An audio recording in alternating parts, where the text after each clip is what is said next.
Oke, kali ini kita mau membahas tentang pengantar otomasi. Jadi untuk klasifikasi otomasi itu ada fixed automation, programmable automation, flexible automation, dan integrated automation.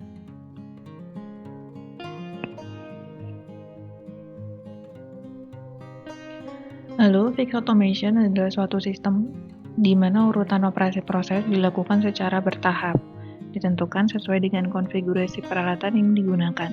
Ciri-cirinya berupa yang pertama, investasi awalnya tinggi untuk peralatan-peralatan yang didesain khusus.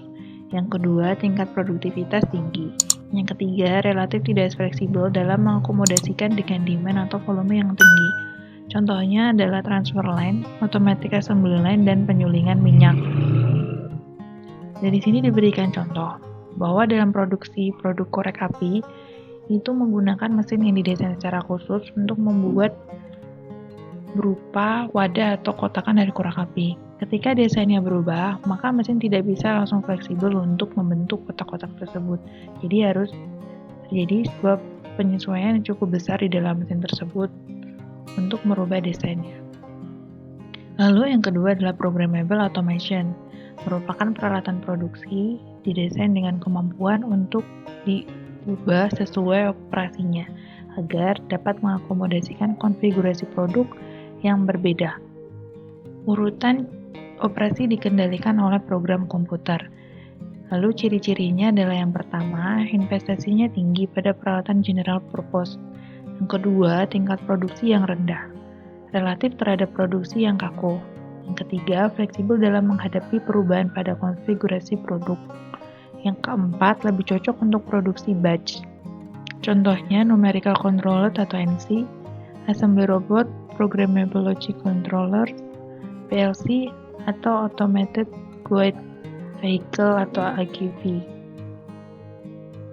Yang ketiga ada flexible automation, merupakan sistem yang dapat memproduksi sejumlah varietas produk yang secara virtual tidak ada yang terbuang pada saat dilakukan perubahan dari suatu produk ke produk yang lain. Ciri-cirinya adalah investasi yang tinggi, suatu sistem yang dirancang secara khusus. Yang kedua, produksi yang kontinu dari sejumlah produk yang berbeda. Tingkat produksi yang sedang atau medium. Keempat, fleksibel dalam menghadapi sejumlah variasi di dalam desain produk. Contohnya adalah Flexible Manufacturing System atau FMS. Ini merupakan diagram production quantity berdasarkan kualifikasi otomasi. Jadi bisa kita lihat bahwa dilihat dari production quantity-nya, untuk fixed automation itu kebanyakan dilakukan oleh mass production karena dia bisa memproduksi sejumlah besar quantity dalam hitungan tahun. Sedangkan yang dalam quantity medium bisa termasuk ke dalam klasifikasi flexible automation. Dan untuk yang produksi dengan quantity yang sedikit itu menggunakan programmable automation ya, karena dia bentuk varietasnya tinggi ya, sehingga jumlah produksinya juga cenderung lebih sedikit. Lalu ada integrated automation, merupakan sistem otomasi yang mempunyai lingkup perancangan organisasi yang baik seperti engineering, production, testing, marketing, dan fungsi distribusi ke dalam sistem komputer terintegrasi. Ciri-cirinya yang pertama, memiliki sistem pengolahan data yang terintegrasi sehingga minim interface dan selalu up to date. Yang kedua, memiliki proses yang paralel. Yang ketiga, integrated engineering. Contohnya adalah computerized integrated manufacturing atau SIM.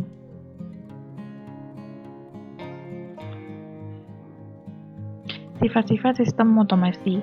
Untuk fixed automation itu investasi tinggi, kecepatan produk tinggi, fleksibilitas rendah, mass production, setup dan program dirubah, maka waktu produksi bisa hilang.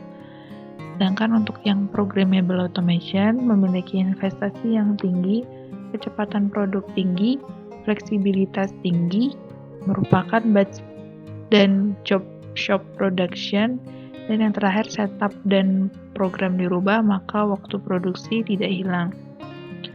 Untuk yang flexible automation, investasi tinggi, kecepatan produk medium, fleksibilitas tinggi, continue produksi untuk penggabungan beberapa produk. Untuk yang integrated automation, investasinya tinggi, kecepatan produk tinggi, fleksibilitasnya tinggi, continue produksi untuk penggabungan beberapa produk.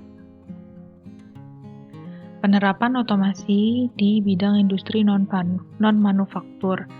Transportasi udara ada automatic pilot, sistem pemesanan tiket, kantor pos, bank, contohnya seperti mesin penyortir uang atau pos dan ATM. Komunikasi sistem switch telepon otomatis. Dalam bidang militer ada peluru kendali, sistem senjata otomatis. Lalu dalam perkereta apian ada sistem transportasi massal. Pada penjualan terdapat barcode, sistem pencatatan persediaan.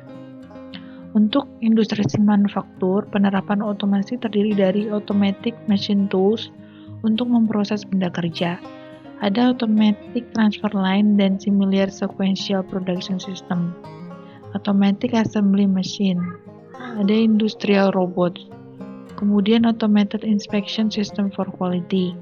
Feedback control and computer process control.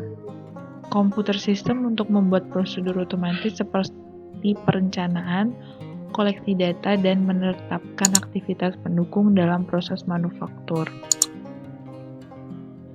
Strategi dalam penerapan otomasi itu bisa menggunakan prinsip USA. Yang pertama, understand the existing process atau U, memahami proses yang ada. Yang kedua, simplify the process atau S, sederhanakan prosesnya. Yang ketiga, automated the process A, otomatiskan prosesnya. Lalu ada automated migration strategi. Yang terakhir ada 10 strategi dalam otomasi. Dalam strategi penerapan otomasi, untuk menggunakan migrasi strategi itu terdiri dari beberapa fase. Bisa melalui fase yang pertama, yaitu menggunakan manual production, lalu fase kedua menuju ketiga menggunakan automated production dalam satu sel stasiun, dan yang terakhir adalah menggunakan fase yang ketiga dan seterusnya menggunakan automated integrated production. Jadi bisa dilakukan secara bertahap. Lalu untuk strategi penerapan otomasi menggunakan 10 strategi. Yang pertama adalah spesialisasi proses, yaitu melibatkan penggunaan peralatan tujuan khusus yang dirancang untuk melakukan satu operasi dengan efisiensi sebesar mungkin.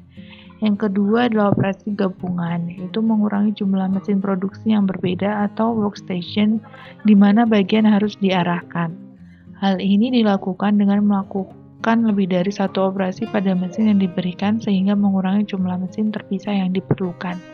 Yang ketiga, operasi simultan, 2 atau lebih pemrosesan sedang dilakukan secara bersamaan pada bagian kerja yang sama sehingga mengurangi waktu pemrosesan total.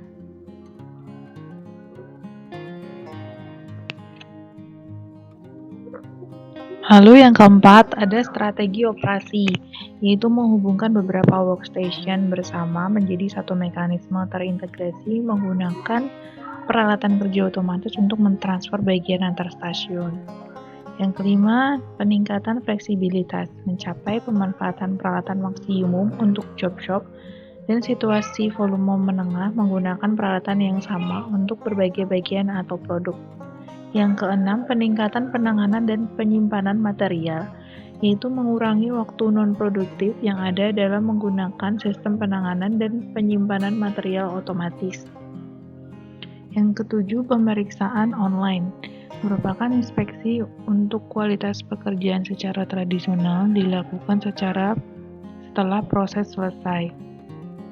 8. Kontrol dan optimalisasi proses, merupakan skema kontrol untuk mengoperasikan proses individu dan peralatan terkait dengan lebih efisien. 9. Kontrol operasi pabrik, mengelola dan mengkoordinasi operasi keseluruhan di pabrik secara lebih efisien. Yang ke-10, manufaktur yang terintegrasi dengan komputer atau SIM memiliki integrasi operasi pabrik dengan desain teknik dan fungsi bisnis perusahaan. Penerapan otomasi, itu dengan menentukan jenis produksi, produk, dan sistem produksi, apakah job order, batch, atau continue. Yang kedua, dengan melakukan studi proses produksi berupa work study, method study, work measurement, eliminasi proses, kombinasi operasi, dan perbaikan operasi. Yang ketiga, estimasi ongkos, melihat dari ekonomi tekniknya. Yang terakhir adalah perencanaan dan pengendalian produksi. Baik, terima kasih. Mudah-mudahan video ini bermanfaat untuk kita semua. Assalamualaikum warahmatullahi wabarakatuh.